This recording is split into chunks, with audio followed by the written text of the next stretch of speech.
The Vietnam War was a war fought between the Communistic government of North Vietnam, China, and Russia, and the government of South Vietnam along with their ally, the United States of America. The Vietnam War started in 1954 when Communist leader Ho Chi Minh took power in North Vietnam, eventually causing conflict between North and South Vietnam. In May 1954, when the French lost the Battle of Dien Bien Phu along with the signing of the Geneva Agreements, Ho Chi Minh took full control of North Vietnam. Today, we will be hearing from my own Wai, which means grandpa in Vietnamese. In this interview, he will account some of his experiences and interactions in the Vietnam War. Tell me a little bit about yourself. I am Duc Tran. I was born in 1934 in the city of Mỹ Tho in the Delta in the South Vietnam. I am 84 years old right now. In 1968, there were over 250,000 troops in the South Vietnamese Army. They were all armed with weapons and tanks that were provided by the United States. JFK and Lyndon B. Johnson set down U.S. military advisors and troops to train and fight alongside the South Vietnamese Army.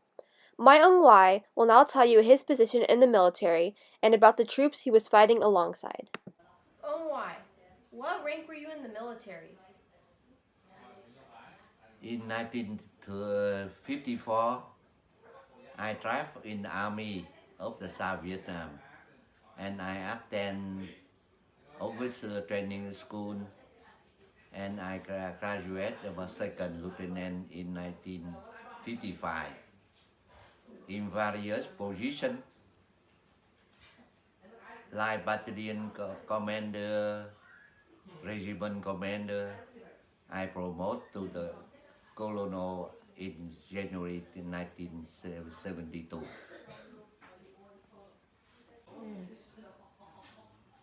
When you're in the military, how many soldiers were you in charge of? Under my command of the regiment, there are about 3,300 soldiers.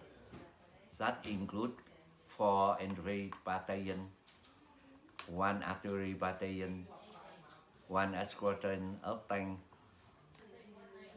All of them about 3,200 soldiers and 200 officers. Do you remember any of your soldiers' names? If so, name a few, their rank in the military, and where they are now. There are many Vietnamese officers and soldiers work with me in Vietnam. Some escaped to United States with me that I know right now is a Lieutenant Colonel Mi Dinh and Lieutenant Hugh Win. Both of them, one in Dallas and one other one in Atlanta, Georgia. Not only did my own wife fight alongside Vietnamese troops, he also fought alongside American troops. So I asked him, if he was working with American troops, where did he learn how to speak English so he could communicate with them? Also, was what his experience was like working with the American troops. Before, you mentioned that there were 20 to 30 American officers and soldiers in your regiment. So what was it like working with American troops? Was it similar to the Vietnamese army? There are 20 to 30 American officers and NCO American in my regiment. They are own advisor of Vietnamese regiment. Is not about infantry troop.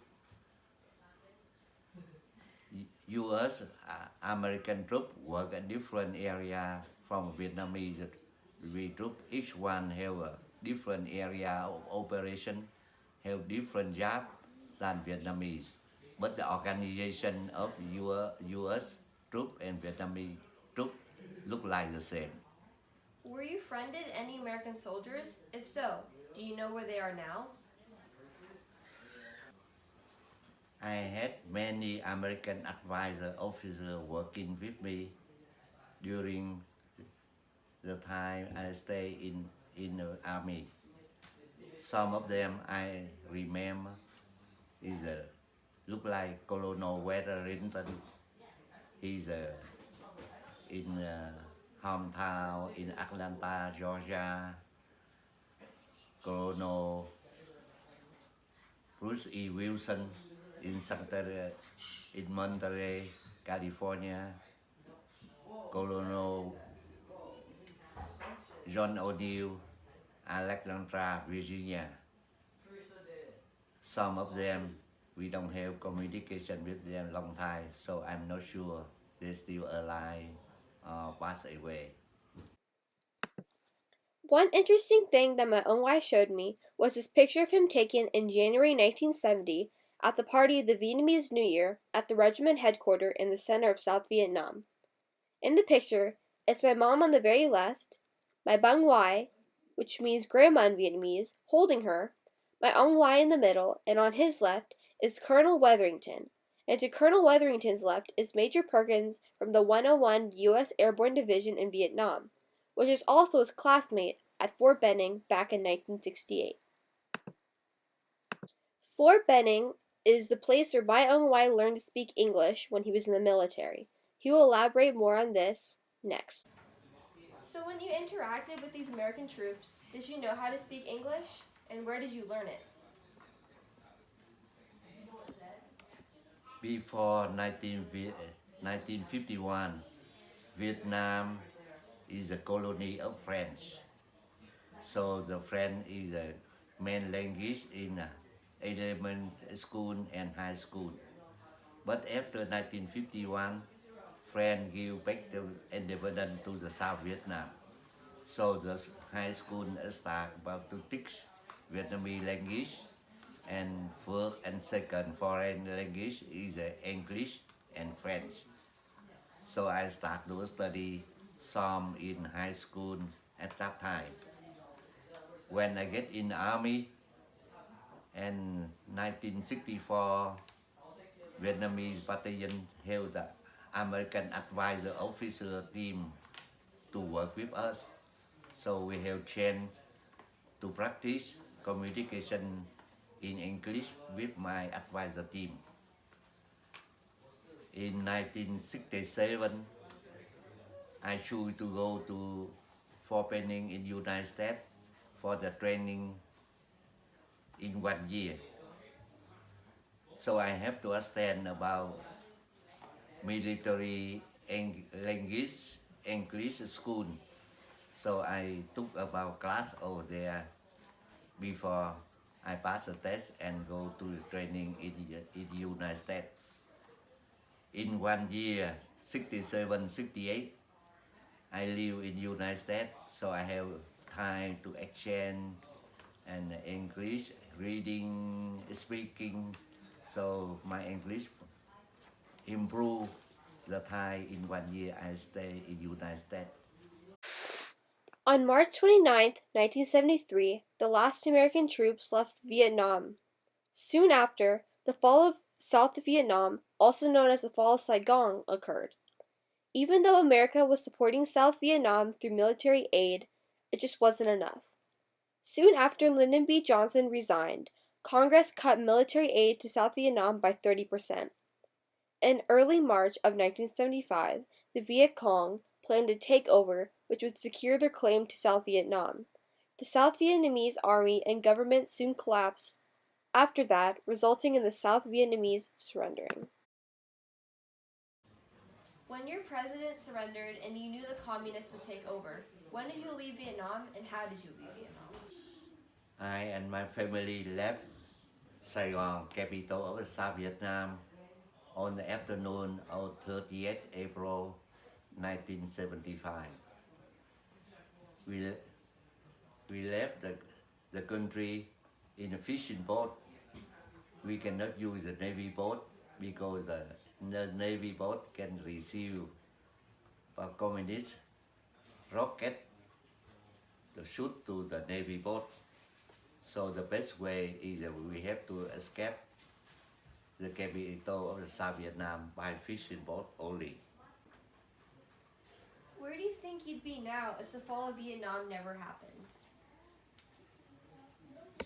The South Vietnam not fell in control of the communists of North Vietnam. Maybe I have to get out of the army after 21 service in army.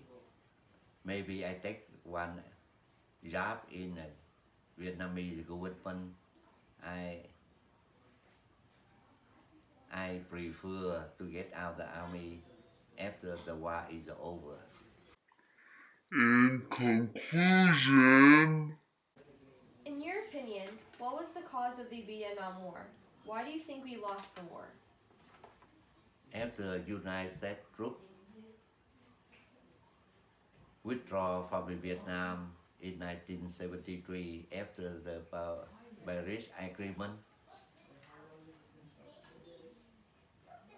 South Vietnam doesn't have enough for the military aid from 1973 for two periods to 1974, 1975, we have only $700 million for the military aid for the South Vietnam. In the same time, the North Vietnam get a double aid, military aid from the China Communist and from Soviet Union. Therefore, the Vietnamese Air Force doesn't have enough ammunition to fight the gun, doesn't have enough for gasoline to run the tank and the helicopter. So we don't have enough military power to fight against the aggression of the communists of North Vietnam. Therefore, we have lose the war at that situation and at that time.